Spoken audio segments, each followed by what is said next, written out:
बिस्मिल्लाहिर्रहमानिर्रहीम। 3-4 बड़े अहम मामलात हैं। पाकिस्तान के तुर्की में मुज़ाकरात हुए हैं अफगान तालिबान के साथ कि जिसके बाद सीज़ फायर की मियाद बढ़ा दी गई और मामलात टेबल पर वापस आ गए हैं, जो इससे पहले में बताया गया था कि टेबल से हटकर शायद मैदानों की तरफ जा रहे थे। इन तमाम चीज़ों के ऊपर ज़रूर बात करेंगे। तालिबान की एक कोशिश है कि हिंदुस्तान के साथ मिलकर उसकी प्रॉक्सी का रोल अदा करते हुए सिंध तास मुआहदे की तरह पानी रोकने का सबब कुछ बनाया जाए और पानी किसका रोका जाए, वो पाकिस्तान का रोका जाए। उसके क्या असरात होंगे और साथ साथ हम देखेंगे कि KPK के अंदर काबीना की तश्कील के हवाले से ATM की गूंज है और हम्माद हसन साहब उस गूंज को स्टार्ट करने वाले हैं, इब्तिदा करने वाले हैं। हम्माद साहब हमारे साथ मौजूद होंगे, उनसे भी पूछेंगे। आमिर इलियास राना साहब भी हमारे साथ मौजूद होंगे, उनसे भी तबसरा तजिया लेंगे। राना साहब, बहुत शुक्रिया आपके वक्त का। साथ में ज्वाइन किया हम्माद हसन साहब ने, जहाँ बहुत सारे मामलात हैं, तहरीक तालिबान पाकिस्तान की एग्जिस्टेंस, उनसे मुज़ाकरात करने हैं या किससे करने, उसके साथ साथ काबीना के हवाले से भी जो KPK की है, ये कहा जा रहा है कि पुरानी बोतल में या पुरानी शराब नई बोतल के अंदर दे दी गई है। इस तरह का कोई मुहावरा है, माफ़ कीजिएगा अगर 19-20 हो जाए। तो तमाम मामलात के ऊपर बात करेंगे। राना साहब, सर सबसे पहले तो ज़ाहिर है कि मुल्क की सलामती ज़रूरी है और सलामती के हवाले से ही बात पहले होनी चाहिए। सियासत, मुल्क होगा तो सियासत भी होती रहेगी। सर, तुर्की में मुज़ाकरात कल जो है उसको हम कामयाब कहेंगे, पार्शली कामयाब कहेंगे, क्या कहेंगे उन मुज़ाकरात को आप? प्रेस रिलीज़ जो जारी हुई उसको देखते हुए कतर के मुज़ाकरात का तसलसल कहेंगे, पाकिस्तान के मुतालबात को तस्लीम होने का जो है वो संदेशा कहेंगे, क्या कहेंगे आप राना साहब उन तमाम मुज़ाकरात के मामलात को? इसको हम सिर्फ ये कहेंगे कि एक बेहतरी का अमल जारी है और कामयाबी नाकामी तो फिर हतमी उस पर होगी, चूँकि ये जो सालिस मुकर्रर हुए हैं कतर और तुर्की, ये उनके इमा पे दोबारा मुज़ाकरात शुरू हुए, क्योंकि तालिबान को शायद समझ नहीं आ रही है। उनके नज़दीक लड़ाई झगड़े से पैसा कमाना ही जंग का दारोमदार होता है। उन्हें आम अफ़गान अवाम की कोई परवाह नहीं है। पाकिस्तानी अफवाज ने तो इंडिया के भी आम लोगों का ख्याल रखा। जंग में भी हमने जब हमला किया मिज़ाइलों से तो उनके एयर बेसिस पे किया, उनकी फ़ौजी इंस्टॉलेशन और चौकियों पे किया। तो ये जो अफ़गानिस्तान में हमने कुछ एयर स्ट्राइक्स की तो वो भी दहशत गर्दों के अड्डों पे की। तो अगर अवाम की बात करनी होती तो वो कभी ये इस तरफ जाते ही नहीं कि पाकिस्तान की वजह से जो उनको अफ़गान ट्रांजिट ट्रेड का रास्ता मिला हुआ है चीज़ों के आने जाने का, वो हमने रोका हुआ है ना अभी इन दिनों में। तो तबीयत साफ़ हो रही है हमारे अपने लोगों की भी जिनका कारोबार उससे हो रहा है और गुफ्तगू भी हो रही है। यहाँ पे कोलेक्ट्रल डैमेज का बड़ा कहानी KP के चीफ मिनिस्टर ने बनाई। ज़ाहिर है वो फ़ौज के ख़िलाफ़ एक बयानिया बनाने की जो PTI की क़यादत की कोशिश है उसका हिस्सा है। मैंने मिसाल इसलिए दी कि इंडिया और अफ़गानिस्तान के आम लोगों की अगर हमारी अफवाज परवाह करती हैं तो अपने लोगों की क्यों नहीं करेंगी? मतलब ये एक सोचने की बात है कि ये कैसे मुमकिन है कि हम हमारे मिज़ाइल और ड्रोन के हमले या जो भी चीज़ें हम उन पर अटैक करते हैं, कभी कभार गलती भी होती है, अचानक लोग भी आ जाते हैं। मैंने तो वीडियोस देखी हैं बलूचिस्तान की भी कि जहाँ पे BLA के लोग ये हमला करते हैं, बसों से लोगों को उतार के मारते हैं और कच्चे घर जो लोगों के आम लोगों के हैं उनमें जाते हैं, कपड़े बदलते हैं। ये वीडियोस हमारे पास ड्रोन से मौजूद है और इसीलिए उनको नहीं मारा जाता कि वो लोगों में मिक्स होते हैं। यही कुछ एक्सफाटा में भी लोग कर रहे हैं जो दहशतगर्दी की वारदातें करते हैं और बड़ी सख्त हिदायत हैं कि आम आदमी को किसी सूरत में कोई नुकसान नहीं होना चाहिए। तो ऐसे में अफ़गानिस्तान में मौजूद तालिबान रजीम को ये समझना चाहिए कि पाकिस्तान जंग की हालत में भी ये कोशिश करता है कि लोगों को, आम आदमी को, उसके इंफ्रास्ट्रक्चर को नुकसान न पहुंचे। तो जो सख्त तरीन पैगामात ख्वाजा आसिफ की ज़ुबानी पहुँचाए गए, अमली तौर पर पहुँचाए गए, ये उसका नतीजा था कि हमने परवाह की, सीज़ फायर किया, फिर हमने ये 25 से 30 तक मुज़ाकरात किए और एक रास्ता बनने की उम्मीद 6 नवंबर को है। अब ये तालिबान क़यादत पे मुनहसिर है कि अपने बच्चे तो ये पढ़ा रहे हैं और बच्चियाँ भी कतर में रख के और लोगों के बच्चों को एक इस्लाम का वो मॉडल दिखा रहे हैं जो दुनिया में कभी नहीं था कि जनाब आप बच्चियों को तालीम नहीं लेने देंगे, जिसकी वजह से इनके ऊपर बहुत सारी कदगनें लगी हैं और पाकिस्तान समेत दुनिया इनको समझा रही है। मेरा ख्याल है इन्हें समझ आ जानी चाहिए कि जितनी जंगें लड़ी हैं वो कहीं ना कहीं पाकिस्तान और आम आदमी की, पाकिस्तान के सपोर्ट की वजह से ये कामयाब हुए।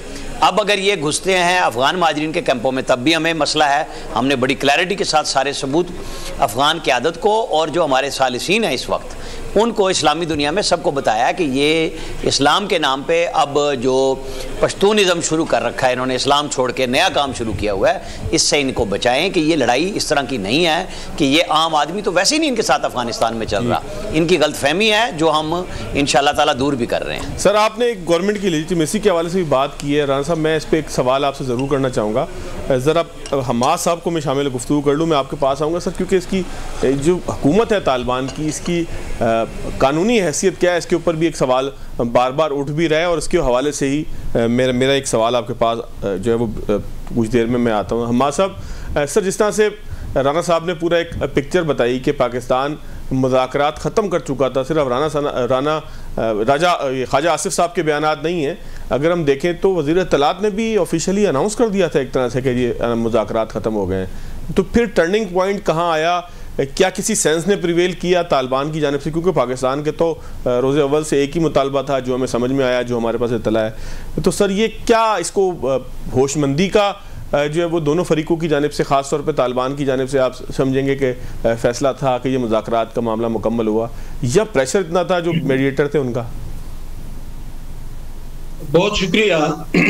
आमिर इलियास राना साहब ने बहुत तफसीली तज्जिया किया, लेकिन उसी तज्जिए को थोड़ा सा आगे मैं बढ़ाता हूँ। देखिए, इस वक्त तालिबान के अंदर एक तोड़ फोड़ मौजूद है। जो अफगान डायनेमिक्स को जानते हैं या तालिबान हुकूमत पर नजर रखते हैं तो उनको मालूम है कि इस वक्त एक तो कंदहार शूरा है।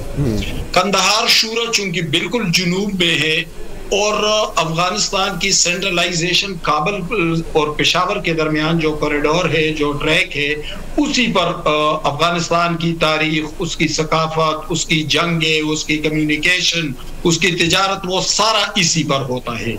लेकिन फिर गैर मुतवक्के तौर पर और गैर रवायती तौर पर ये सारा जो पावर था वो शिफ्ट कर गया था कंदहार में, और वो नए डायनेमिक्स को भी नहीं जानते थे, उनके पास विजन भी नहीं थी और वो नए मामलात से बेखबर भी थे। फिर उन्होंने फैसले शुरू किए और वो तकरीबन सारे के सारे गलत फैसले थे। उसके रद्द-ए-अमल में एक तो हक्कानी नेटवर्क रद्द-ए-अमल के तौर पर उन्होंने अपना एक रास्ता लिया। हक्कानी नेटवर्क चूंकि जुनूब में खोस, पक्तिका और फिर इस साइड वजीरिस्तान शमाली जुनूबी में और बनुल की मरवत तक, तो एक तो इनको तहफ़्फ़ुज़ात थे। तीसरा ग्रुप एक और बनकर उभरा, वो सेंट्रल अफगानिस्तान जो जलालाबाद, काबुल और ये इलाके थे, या ईस्टर्न बॉर्डर के साथ जो पाकिस्तानी बॉर्डर से मुल्हिका इलाके थे, वहां के तालिबान कमांडर थे और वो नए मंजरनामे को समझते भी थे। अब वो कंदहार शूरा के सामने आ गए कि भाई आपने तो हमें बिल्कुल तन्हा कर दिया, हमें धकेल दिया बिल्कुल कोने में। तो एक तो कंदहार शूरा बिल्कुल कॉर्नर हो गया और फिर उनकी ताकत भी सुकड़ कर रह गई। इसके साथ साथ अफगान अवाम की तरफ से एक ताकतवर रद्द-ए-अमल सामने आई, क्योंकि वो 45 साल इसी पाकिस्तान में रहे थे, वो सारे डायनेमिक्स को जानते थे। उनके रद्द-ए-अमल का अंदाजा आप इससे लगाएं कि जब सरहद पर झड़पें होने लगी तो अफगानिस्तान के आप तोरखम से लेकर तिखार तक कहीं भी कोई मुजाहिरा देखने में नहीं आया, यानी अवाम ने अपने आप को इस फैसले से अलग थलग रखा। दूसरा प्रेशर जो ताजिर तबका था अफगानिस्तान का, उनके सैकड़ों ट्रक चमन से लेकर तोरखम तक खड़े हैं और सारा फ्रूट, सब्जियां और ये खराब हो रहे हैं, जबकि अफगानिस्तान के अंदर जिन चीजों की डिमांड है, जिसमें घी, चीनी और दूसरी चीजें हैं, वो भी नहीं पहुंच रहे थे। तो एक ताकतवर रद्द-ए-अमल उनके सामने आया, उनके पास कोई रास्ता बचा नहीं था। फिर जाहिर है उन्होंने सरेंडर ही करना था, वरना वो सरेंडर न करते तो फिर ये भी इम्कान था कि वो शायद कोई और टेक ओवर कर लेता काबुल को। अब वो इन मुज़ाकरात से जो आगे की तरफ मामलात जा रहे हैं वो इंतहाई पुरुमीद मामलात हैं। एक तो ये है कि जो बॉर्डर जो पाकिस्तानी बॉर्डर है, तो उधर ऊपर कुनड़ से लेकर नूरिस्तान, निंगरहार, फिर नीचे खोस, पक्तिका और आगे जाते जाते जाबल तक, यहाँ पर टेररिस्ट कैंप है और यहाँ पर इंडियन प्रॉक्सीज भी बैठे हुए हैं। अब इन लोगों के जो करतूत हैं उससे ना अफगान अवाम को फायदा हो रहा है, न पाकिस्तान को हो रहा है, दोनों तरफ को नुकसान हो रहा है। ये नुकसान जानी शक्ल में भी हो रहा है, माली शक्ल में भी हो रहा है। जानी शक्ल में इस सेंस में कि यहाँ पर ये आकर कार्रवाइयाँ करते हैं, तश्कीलें होती है, फिर आकर कार्रवाइयाँ करती है। दूसरी बात ये कि उन लोगों का सारा बिजनेस रुक गया है, जो डिमांड्स होते हैं अफगानिस्तान में वो पहुंच नहीं रहे। इसके साथ तीसरा बड़ा अलमिया ये हुआ कि पूरी दुनिया से कट कर रह गए। यूएन का रिपोर्ट मौजूद था कि भाई आपके यहाँ टेररिस्ट कैंप है, अमेरिका और चाइना के रिपोर्ट्स मौजूद थे, मॉस्को में मुज़ाकरात हुए तो चीन और रूस ने भी दबाव डाला कि आपके यहाँ टेररिस्ट कैंप है, आप इनको खत्म क्यों नहीं कर रहे। तो गोया तन्हाई भी आ गई और अफगान अवाम का प्रेशर भी आ गया, बिजनेस भी ठप होता गया और फिर तालिबान के अंदर एक दरार भी नुमाया होने लगी। अब आगे चलकर इस टेररिस्ट कैंप की निशानदेही पाकिस्तान ने की भी है, लिस्टें भी टेररिस्ट की फराहम कर दी है। अब इसके खिलाफ कार्रवाइयां होंगी। ये कार्रवाइयां पाकिस्तान भी करेगा, अफगान तालिबान गवर्नमेंट वाले भी करेंगे। पाकिस्तान कैसे करेगा? हमारा साहब पाकिस्तान कैसे करेगा? अफगानिस्तान में जाके करेगा? तो देखे वो तो फिर उनके साथ कोऑर्डिनेशन आगे बढ़े ना।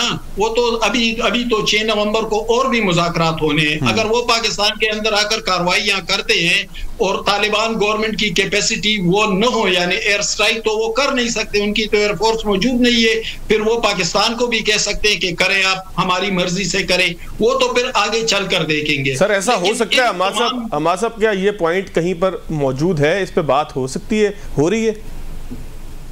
देखिए ये अभी तो मुज़ाकराती अमल जारी है ना। उसके 2 सेशन हुए, एक दोहा में, फिर इस्तांबुल में 6 नवंबर को दोबारा मुज़ाकरात हो रहे हैं। लेकिन ये जो अफगान जंग को या इन मामलात को मैंने तवील अरसे तक रिपोर्ट किया है, तो जो डायनेमिक्स को मैं जानता हूं, तो मेरा ख्याल है कि आने वाले वक्त में शायद तालिबान गवर्नमेंट भी कहे और ये जो सालिस ममालिक हैं तुर्की और कतर, ये भी उनसे कहे कि पाकिस्तान को आप खुद इस पे इनवाइट करें कि उनके खिलाफ। हमारा साहब ये बहुत अहम नुक्ता आपने उठाया। मैं इस पे ब्रेक लेके जो है इसको जाया नहीं करना चाहता। राना साहब से जरूर इस पे पूछूंगा। राना साहब, जो हमारा साहब ने नुक्ता उठाया है, क्या किसी मौके के ऊपर पाकिस्तान का ये रोल हो सकता है कि पाकिस्तान अफगान हुकूमत को बताकर उन इलाकों में कार्रवाई करे कि जहां पर टीटीपी है और वो दहशतगर्द हैं कि जो पाकिस्तान से कार्रवाइयां करके भाग जाते हैं वहाँ? देखें, हमाद साहब ने बुनियादी बात बनाई है और इस उम्मीद पे है कि अगर हमारे 6 नवंबर को इस्तांबुल में मुज़ाकरात, जिसमें मोडेलिटीज़ तय होनी है, तरीक़ाकार तय होना है कि कैसे दहशतगर्दी के इन कैंप्स को ख़त्म करना है, उनके रास्ते को, तो फिर तो हल ही यही है ना कि हम तो कह रहे हैं कि अगर आपके कंट्रोल में नहीं है तो आप हमारे वाले कर दें, हम उनको कर लेंगे। और उसका हल यही होगा कि फिर बाकायदा प्लानिंग और हिकमत अमली के तहत इनको निशाना बनाया जाएगा, जिस पर कोई सिफारती एहतजाज भी नहीं आएगा, क्योंकि अक़वाम मुत्तहिदा का चार्टर भी ये हमें राइट देता है कि जब दहशतगर्द या जो हमारे सरजमीन के अंदर आके कैंप से लोग हमला कर रहे हैं तो हम वहां जाके हमला करें, उस पर हमारा राइट है अपने सेल्फ डिफेंस का। तो तालिबान के साथ बातचीत के बाद अगर ये हो जाएगा तो बहुत अच्छा है, लेकिन मुझे लगता बहुत मुश्किल काम है। ये बहुत बड़ी कामयाबी होगी कि अगर वो रजामंदी, जाहिर है कि पाकिस्तान ने तो अपने तमाम पत्ते शो कर दिए इस मामले पे कि आपके पास कोई रास्ता नहीं है, ना हम टीटीपी के साथ सालसी करेंगे, उनके साथ बैठने को तैयार हैं, हमें दहशतगर्दी के कैंपों का खात्मा चाहिए, पाकिस्तान के अंदर कोई दहशतगर्दी नहीं होनी चाहिए। ये उन्हें भाई बुलाएं, ये उनको साथ रखें और अपने महलों में रखें, हमें कोई मसला नहीं है। हमें मसला है पाकिस्तान के अंदर किसी किस्म की दहशतगर्दी का रास्ता नहीं होना चाहिए। ठीक, तो ये 6 तारीख और उसके बाद आने वाले दिन बताएंगे। मेरा ख्याल है हमारा रास्ता बनता भी इसी पे है कामयाबी का। अगर तालिबान ये समझ लें तो समझे उनके लिए पूरी दुनिया के रास्ते भी खुल जाएंगे। ठीक हो गया राना साहब, मैं ब्रेक के बाद आपके पास ही सवाल लेके आऊँगा और वो लेजिटिमेसी के हवाले से था जो मैं ब्रेक से पहले बात करना चाहता। हमारे साथ फिर मैं आपसे भी तफसील लूँगा। ब्रेक एक छोटा सा लेते हैं। ब्रेक के बाद खुशामदीद। आमिर इलियास राना साहब मेरे साथ मौजूद हैं, हमाद हसन साहब से भी तबसरा तजिया ले रहे हैं। राना साहब, सवाल एक ही सवाल है, उसके 2 जाविये हैं कि तालिबान के साथ अगर हम कोई मुज़ाकरात करते हैं, कोई मामलात करते हैं, कोई ट्रीटी साइन करते हैं, तो उसकी लेजिटिमेसी क्या होगी, इसकी कानूनी हैसियत क्या होगी? क्योंकि तालिबान एक काबज़ ग्रुप है कि जो बंदूक के ज़ोर पर काबुल में इस वक्त जो है वो महल पर कब्ज़ा करके बैठा हुआ है। ये एक जाविया इसका मैं इसलिए कह रहा हूँ कि जब मौलवी हैबतुल्लाह ने कहा कि अफ़गानिस्तान को डैम बना लेना चाहिए दरिया के ऊपर कि जो चित्राल से निकलता है और फिर अफ़गानिस्तान में जाके पार्ट बनता है, तो उस वक्त मुझे ये अंदाज़ा नहीं था कि ये बात वाकई किसी हिंदुस्तानी दबाव में होगी। फिर हिंदुस्तान ने कहा कि हम आपको बना कर देते हैं और पूरी इन्वेस्टमेंट का भी एक जो वो सिलसिला सामने आया कि आपके हाइड्रो प्रोजेक्ट शुरू होते हैं, क्योंकि पाकिस्तान को शायद 4-5% ही फ़र्क पड़े, लेकिन इसके हवाले से कोई मैकेनिज़्म हमारा अफगानिस्तान के साथ तय नहीं है। तो क्या हम किसी मुज़ाकरात की तरफ जा सकते हैं इन मामलात के ऊपर भी कि दरिया पे डैम बनाने का, बंद बनाने का इख्तियार अफगानिस्तान को कितना है, किस हद तक है, किस कानून के तहत है, और अगर हम इनसे मुज़ाकरात करके इस तरह की कोई चीज़ में कामयाब हो भी जाते हैं तो क्या ये कानून बन पाएगा, ये कानून रहेगा, या कल कोई और ग्रुप जो है वो बंदूक के जोर पर जब काबुल पे कब्जा करेगा तो उसके साथ फिर से मुज़ाकरात होंगे? देखें, जब बाहमी रवादारी चल रही हो तो फिर ये असूल तय हो जाते हैं, और जब जंग हो तो पाकिस्तान ने भी मैसेज कर दिया था कि फिर चित्राल से पानी उधर तो नहीं हम गिरने देंगे, फिर हम इधर डैम बना लेंगे, ऊपर खर्चा ही करना है ना। फिर लड़ाई में तो दुश्मन के साथ दुश्मनी होती है ना, फिर तो कोई मसला नहीं है ना कि अगर आप हमारे दुश्मन से पैसे लेके दरियाए काबुल को हमारे लिए ज़ीरो करना चाहेंगे तो फिर आपके पास काबुल बनेगा तो फिर पानी जाएगा ना, फिर हम भी चित्राल के पास से आपको वहीं से रास्ता रोक देंगे। ये बिल्कुल हम भी तैयारी कर चुके हुए हैं। लेजिटिमेसी की जो बात हो रही थी तो वो तो सिंपल सी बात है कि जी देखें, पाकिस्तान की वजह से ये लोग खड़े हुए हैं। इनकी गलतफहमी है कि जब हम पीछे हटेंगे तो लोग जो इनके दुश्मन हैं, जो शुमाली तहाद के लोग हैं, जो दूसरे लोग हैं, हिकमत यार हैं, सब कुछ हैं, तो फिर वो लोग कोई पाकिस्तान के दुश्मन तो नहीं ना हुए, वो तो खुल्लम खुल्ला हमारी हिमायत भी कर रहे हैं, बात भी कर रहे हैं। तो ये बात एक प्रेशर टैक्टिस भी होती है और एक फिर उनको तकवीयत भी पहुंचती है कि जब इनकी हम इधर से ठुकाई करेंगे तो अंदर से भी ठुकाई शुरू हो जाएगी। ये बात तालिबान रजीम के समझने की है कि जब वो कहीं पे जानबूझ के बेबसी शो करते हैं कि जी जो टीटीपी है उनके इलाकों पे हमारा असर और रसूख नहीं है, वो खुद काबिज हैं, तो फिर उनके काबिज होने को तो हम कर लेंगे ना। फिर क्लैरिटी के साथ हम भी बता चुके हैं कि फिर हम क्या करेंगे, हमने दिखाया भी है कि हम क्या कर सकते हैं। हम अपने से 5 गुना 8 गुना बड़े दुश्मन को 4 घंटों में लिटा सकते हैं, तो फिर इनको भी समझ आ जानी चाहिए कि फिर हम क्या कर सकते हैं। तो तालिबान के ऊपर प्रेशर है। लेजिटिमेसी का क्वेश्चन इसलिए आएगा कि जब फिर पाकिस्तान जैसा मुल्क भी खड़ा होगा कि जी आप तो अबूरी तौर पे आए थे, सिस्टम तो आपने बना के देखना था ना, तो आप बाकियों को कैसे जीरो कर सकते हैं। तो ये वो चीज है जो लेजिटिमेसी के ऊपर आती भी है और इनके लिए मसला भी बनेगी। ठीक हो गया। हमाद साहब, आप सर क्या कहते हैं, कानूनी हैसियत क्या है हुकूमत की, इससे मुज़ाकरात अगर हों वो भी, और सर फिर दरिया के हवाले से क्या बंद बना ले अगर अफगानिस्तान या अफगानिस्तान का हक करार पाए तो उससे केपीके को नुकसान होता है बराह रास्त? क्योंकि मेरे पास तो स्टडी ये है कि सिर्फ 4-5% होता है, लेकिन वो भी बहुत बड़ा है, जिसको नुकसान हो तो 1% भी बहुत बड़ा है। देखिए, कानूनी हैसियत तो डेमोक्रेसी से बनती है, पार्लियामेंट से बनती है। पार्लियामेंट भी मौजूद नहीं है, डेमोक्रेसी भी मौजूद नहीं है, कोई इलेक्शन भी नहीं हुआ है, लेकिन जरूरी नहीं कि ये चीजें हो तो आप उनके साथ मुज़ाकरात करें।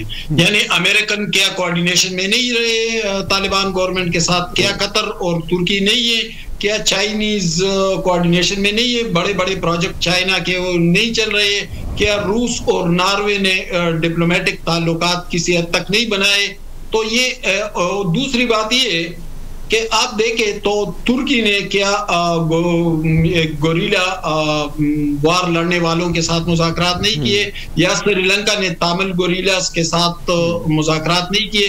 तो मुज़ाकरात के लिए जरूरी ये नहीं है कि ऐसा क्राइटेरिया हो, मुज़ाकरात आप किसी से भी कर सकते हैं। दूसरी बात ये कि जो डैम का मामला है तो ये दरिया बुनियादी तौर पर चतराल से होके अफगानिस्तान में जाता है और फिर अफगानिस्तान से वापस पाकिस्तान की तरफ आता है।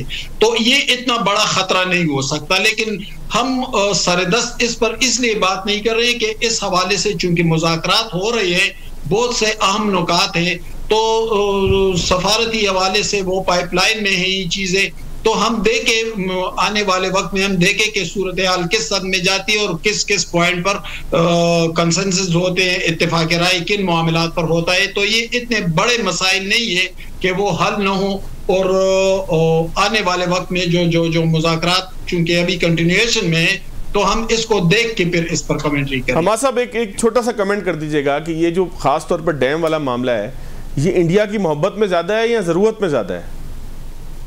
देखिए, इंडिया के साथ तो उनकी कुर्बत से इनकार नहीं है, बल्कि तारीखी तौर पर आप देखें तो अफगान अवाम हमेशा पाकिस्तान के साथ रहे, लेकिन अफगानिस्तान की हुकूमतें, यानी आप अशरफ गनी को देखें माजी करीब में, या हामिद करजई की हुकूमत को देखें, फिर उससे पहले सरदार दाऊद, जाहिर शाह, उस दौर में भी वो आमिर इलियास राना साहब तारीख को मुझसे बेहतर जानते हैं, उस दौर में भी उनकी कुर्बत पाकिस्तान की निस्बत इंडिया से ज्यादा रही। लेकिन खुशकिस्मती की बात यह है कि अफगान अवाम पाकिस्तान के करीब रहे, और उसके कुछ वजूहात भी है। एक वजह तो ये है कि अफगानिस्तान के तालिब इल्मों की एक बहुत बड़ी तादाद सैकड़ों सालों से पाकिस्तान के मदारिस में आकर पढ़ती रही है। यानी गुलबदीन हिकमतयार भी यही पढ़ते रहे, अहमद शाह मसूद, उस्ताद रब्बानी, मौलवी जमील रहमान, ये सारे यहाँ के मदारिस से फारिग होकर गए। फिर इनके हजारों लाखों शागिर्द बने। तो एक नफ्सियाती असर तो यहाँ है, एक रवायती मोहब्बत तो कायम है। और यही वजह है कि अफगानिस्तान बहुत दूर तक पाकिस्तान के खिलाफ नहीं जा सकता, हालांकि उनकी रूलिंग क्लास की इतनी कुर्बत कभी नहीं रही। ठीक हो गया। अम्मा साहब, आमिर साहब, मैं एक छोटा सा ब्रेक लेता हूँ। ब्रेक के बाद सबसे अहम मामला यह है कि केपी के हुकूमत महसूस ये होता है कि पुरानी शराब, नई बोतल, इस तरह के बहुत सारे मुहावरे आते हैं। और फिर अली अमीन गंडापुर साहब का बयान का मैं राना साहब से ज़रूर जो है वो तबसरा लेना चाहूँगा, कि जिसमें वो कहते हैं कि पख्तूनख्वा में अमन जो बड़ी मुश्किलों से आया था वो हाथ से फिसल रहा है। और ये कह रहे हैं अली अमीन गंडापुर साहब। ब्रेक के बाद जायजा लेते हैं। ब्रेक के बाद खुश आमदीद। राना साहब, एक सवाल आपके पास सर छोड़ कर गया था। अली अमीन गंडापुर साहब कह रहे हैं कि हाथ से फिसल रहा है अमन जो बड़ी मुश्किल से कायम हुआ था। तो कौन मक्खन लगा के हाथ लेके आ गया कि जिससे अमन फिसल रहा है? गंडापुर साहब का इशारा किसकी तरफ है? किसको वो मुजरिम ठहरा रहे हैं? और फिर आगे काबीना के ऊपर भी सर ज़ाहिर तबसरा आपसे लेना ही है, तो अगर इसी सवाल के साथ ही दे देंगे तो बहुत अच्छा है, वरना अलग से सवाल कर लूँगा आपसे। देखिए, अली अमीन गंडापुर का बयान ना, वो बस अब पछताए क्या हुआ जब चिड़िया चुग गई खेत।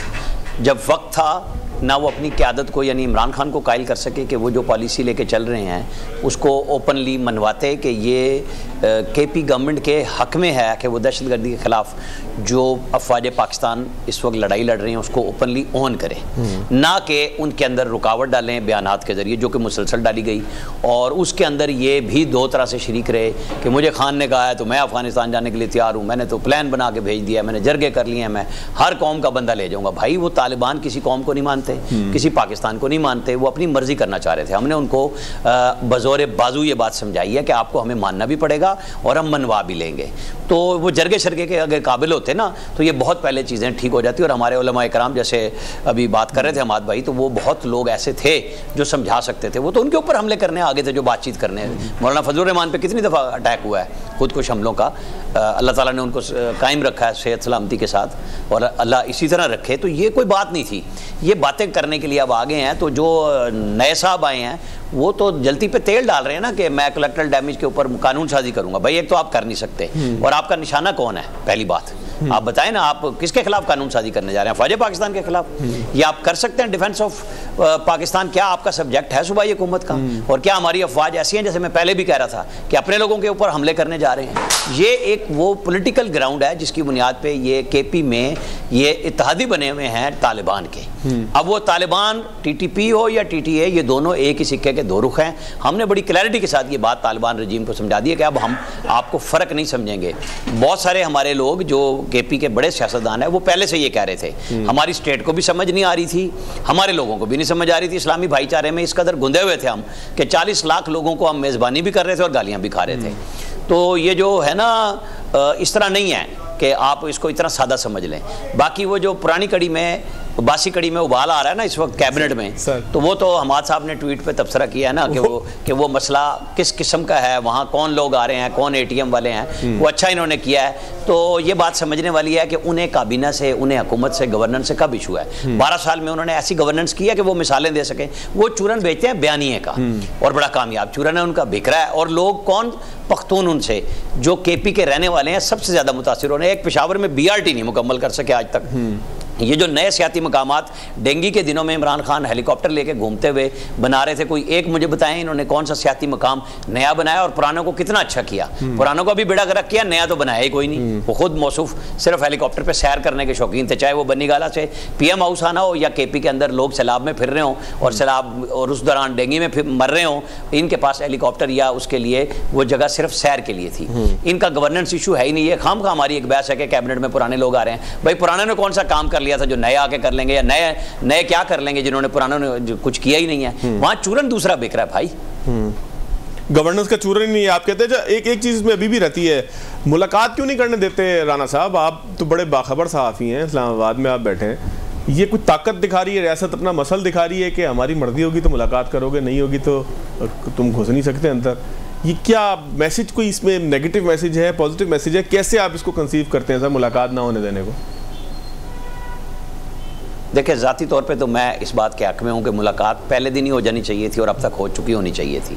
लेकिन जिस तरह इमरान खान का पहला मैसेज उनकी हमशीरा के जरिए जो उन्होंने कहा कि हमें नहीं भी मिलने दे रहे तो सीएम को काबीना के लिए मैसेज चला गया है, और उसके अगले दिन वो बयान देते हैं कि हम कोलेक्ट्रल डैमेज के खिलाफ कानून साजी का सोच रहे हैं। तो अगर इसी किस्म के मैसेज इमरान खान की तरफ से जाने हैं और नए वज़ीर आला ने वही कुछ करना है, तो फिर तो मैं सोच रहा हूँ कि फिर तो स्टेट के पास इतलात ठीक होंगी ऐसी कि मुलाकात के नतीजे में मज़ीद गड़बड़ होगी तो ना कराएं। अच्छा देखिए, मुलाकात के बगैर अब मंगल को भी मिलेंगे लोग, पहले भी मिले हैं, तो मैसेज तो आ जा रहे हैं। सिर्फ वो जो वज़ीर आला की अपनी चॉइस है तो वो या तो मामलात को ठीक करें, क्योंकि उन्हें वज़ीर आला होते हुए स्टेट के तमाम इदारों के साथ मिल के चलना है। वो अपनी पार्टी की पॉलिसी को ज़रूर इम्प्लीमेंट करें, लेकिन वो पॉलिसी पाकिस्तान की सरहदों के ऊपर कन्फ्रंटेशन के लिए नहीं होनी चाहिए, रियासत के इदारों के साथ माहदाराई के लिए नहीं होनी चाहिए। फिर तो ठीक बात है। मेरे ख्याल में यही बात रुकावट है और अभी तक बनी हुई है। हमाद साहब, राना साहब ने दो बातें बड़ी इंपॉर्टेंट की। एक तो उन्होंने कहा गवर्नेंस का जो मामला है ये केपीके की तरजीह ही नहीं है। दो मिसालें उन्होंने दी हैं सियाती मकामात की और बीआरटी आज तक वो कहते हैं मुकम्मल नहीं हुई।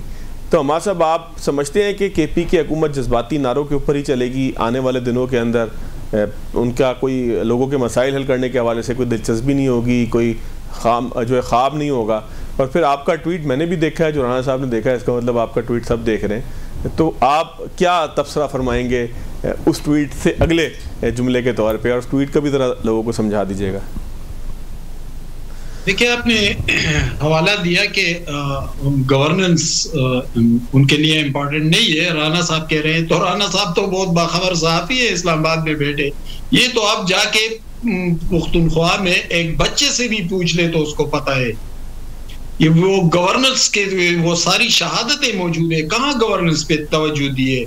यानी सुहेल अफरीदी को 2 हफ्ते से ज्यादा हो गए, क्या अमन व अमान के हवाले से कोई मीटिंग हुई है? क्या गवर्नेंस की बेहतरी के हवाले से कोई इजलास हुआ है? क्या किसी हस्पताल, किसी स्कूल, किसी सड़क, किसी पुल का इफ्तिताह हुआ है? क्या वो जो परवेज खटक, महमूद खान और अलीमीन गंडापुर ने अरबों की जो मेगा करप्शन स्कैंडल्स है उसमें से किसी इंक्वायरी का हुक्म दिया है? कुछ भी नहीं किया हुआ है। हम खान को रहा करेंगे, हम खान को रहा कराएंगे, यही चल रहा है। अब आते हैं काबीना की तरफ। देखिए, जिस ट्वीट का हवाला राना साहब ने दिया, तो मैंने तो काबीना बनने से 2-3 दिन पहले कहा था कि फलां फलां वजीर आ रहा है, और वही वो जरा आ गए जो पुराने थे। यानी उमर अयूब का भाई भी आ गया, असद कैसर और का भाई भी आ गया, शाहराम तरकाई का भाई भी आ गया, ये वही लोग आ गए। आप इससे अंदाजा लगा ले कि ये लिस्ट कहां से आ गई थी। मैं आपके सामने कुछ हकाइक रखता हूँ। सवाबी से शाहराम तरकाई का भी ताल्लुक है और सवाबी से असद कैसर का भी ताल्लुक है। 2 वजारतें सवाबी में गई, पूरे हजारा में सिर्फ 1 वजारत गई, वो उमर अयूब के घर गई। इसी तरह जो पेशावर से मुंतखब हुए थे, ताल्लुक तो उनका अफरीदी ट्राइब से है, लेकिन पेशावर से मुंतखब हुए मीना खान अफरीदी आ गए। तो आप इससे अंदाजा लगा ले कि इसमें पीटीआई वाले कहाँ है। ये तो वही एलीट क्लास है जो पहले भी पीटीआई पर काबिज थी और आज भी काबिज है। यानी ये एटीएम कह रहे हैं आप, एलीट क्लास को शायद आप एटीएम से तशबीह देना चाह रहे हैं, ये कह रहे हैं आप? मैं उस तरफ आ रहा हूँ, मुझे 2 मिनट दे दे। देखिए, बुनेर से 2 वजारतें आ गई, अब मलाकंड से एक भी वजारत नहीं आई। हालांकि वहां पे शकील खान मौजूद है जिनको अलीमीन गंडापुर ने निकाला था, और असद कैसर के भाई और शाहराम तरकाई के भाइयों को गंडापुर ने निकाला, वो वापस आ गए। लेकिन गंडापुर के पूरे जुनूब से एक भी वजीर नहीं आया है। यानी क्वाड से एक मुशीर और एक वजीर आए, फिर आगे करक, लकी मरवत, टांग, डेरा इस्माइल खान, बनू और हंगू से भी कोई नहीं आया। और जो फाटा डिस्ट्रिक्ट है और अगजाई कोरम, शमाली और जुनूबी वजीरिस्तान, वहां से भी एक मुशीर तक नहीं आया है, पूरे फाटा से कोई नहीं आया। तो इससे आप अंदाजा लगा ले कि काबीना बनाने वाले कौन है। इसी तरह जो बुनेर से रियाज खान आए हैं, इनका मलेशिया में बहुत बड़ा बिजनेस है, बहुत अमीर आदमी है। बटाग्राम से ताज मोहम्मद तरंद आए हैं मुशीर की हैसियत से, नॉर्दर्न एरियाज में इनका बहुत बड़ा बिजनेस है, दोनों बहुत अमीर आदमी हैं। तो अगर ये दोनों आ गए, यानी बुनेर के पास 2 वजारतें जा रही थी, फखर जहान की भी और रियाज खान की भी, तो क्या अच्छा नहीं था कि मलाकंड और लोअर दीर, अपर दीर और चतराल को एक वजारत दी जाती? पूरे इजला को कोई वजारत नहीं दी गई, लेकिन यहाँ पर 2 लोगों को एडजस्ट किया गया, क्योंकि रियाज खान बहुत अमीर आदमी है। इसी तरह हजारा में उमर अयूब के बाद अगर बटाग्राम से एक ओहदा आया है मुशीर का, वो ताज मोहम्मद तरंदे, वो बहुत अमीर आदमी है, तो हमें बताई जाए किसके एटीएम से कौन इन्हें लेकर आया, और इन बैलेंस से सारा काबीना, यानी पहले आईएसएफ वालों से डरा रहे थे कि वो काबीना में आएंगे। आईएसएफ को सिर्फ शफी जान पर तनख्वाह दिया गया, जिनका ताल्लुक कोआट से है, और वो नौजवान रहनुमा है, उनको सिर्फ मुशीर का ओहदा दिया गया है, और उनके पास वजारत इत्तलात शायद होगी, मुशीर इत्तलात की हैसियत से आएंगे, जिस पर पहले अजमल वजीर और इस तरह के लोग आते थे। तो गोया वजारत इत्तलात के जरिए उस जज्बाती गोल को बहलाते रहेंगे, वही एलीट क्लास वापस आ गई, सुहेल अफरीदी गंडापुर की तरह जज्बाती बातें करेंगे, पस मंजर में कुछ और होगा। मैं आपको खबर दे दूं, राना साहब भी नोट कर ले कि आने वाले दिनों में पुख्तूनख्वा में कुछ नहीं होगा, वही करप्शन के सिलसिले होंगे, वही जज्बाती बातें होंगी, वही बहलते रहेंगे वो जज्बाती नौजवान, और इस हवाले से कुछ भी नहीं होगा। बड़े एहतजाज का इम्कान भी तकरीबन खत्म होता जा रहा है।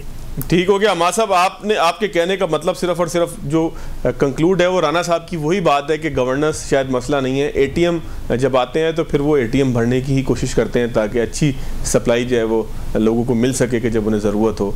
बहुत शुक्रिया आमिर इलियास राना साहब सर आपके वक्त का, आपकी इनसाइड स्टोरीज़ का। हमाद हसन साहब आपका भी बहुत शुक्रिया KPK के हवाले से ख़ास तौर पर हमें जो है वो आगाह करने के लिए, नाज़रीन को बताने के लिए। नाज़रीन आज के प्रोग्राम से इतना ही इजाज़त दीजिएगा। अल्लाह।